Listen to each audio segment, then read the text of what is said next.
Derrubei, sujei. Sujou? Aí você quer que dá até com a mão, né? Aí já foi um crachifo bem louco. Ui. Mistura frango com... Não, deixa eu ficar quieta, Fica né? quieta. Não vou ver essa mistureba, não. Yeah. Isso aqui é bom torradinho, ó. Torradinho. Torradinho.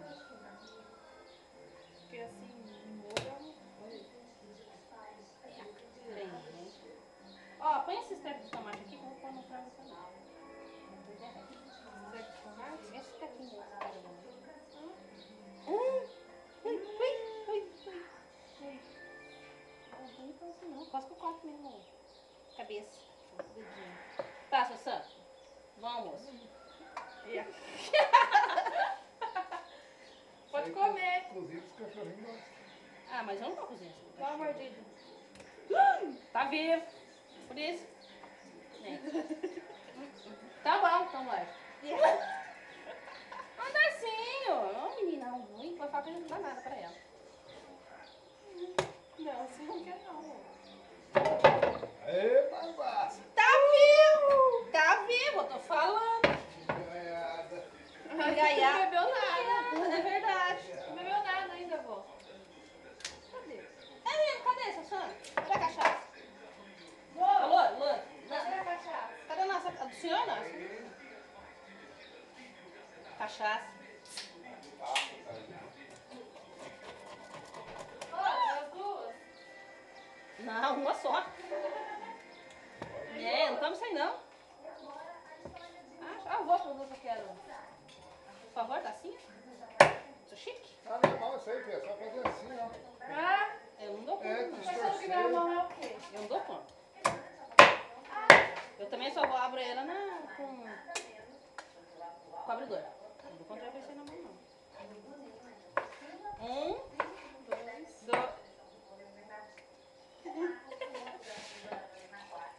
Ah, eu singlei. Ah, lembrei da Flávia. Ah, eu singlei.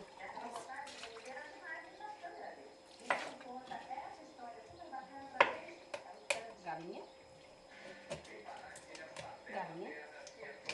Não sei porque eu lembrei da Ana Paula. Viu? Lembrei da Ana Paula. Por quê? Não sei, tô picando aqui o negócio, não tem. No lixo. Você gosta de tomate? Cheio. Mas alface, né?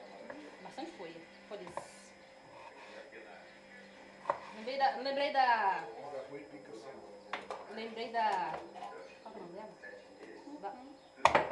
O nome dela é. A marmotinha lá, a loira. Ah, Patrícia? Isso!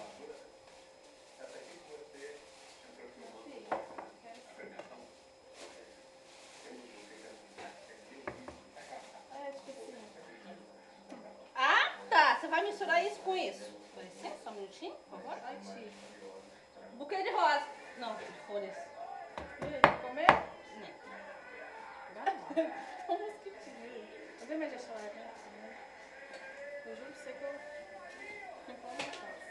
Um dia eu achei um na minha mão. Ui! Não dá não. Ah, pois é, eu pico, né? Ai, aí, acabei de cortar as minhas. Cadê, colega? Vou voltar enterrar. Enterrar colega. O quê? Tem que enterrar as colegas.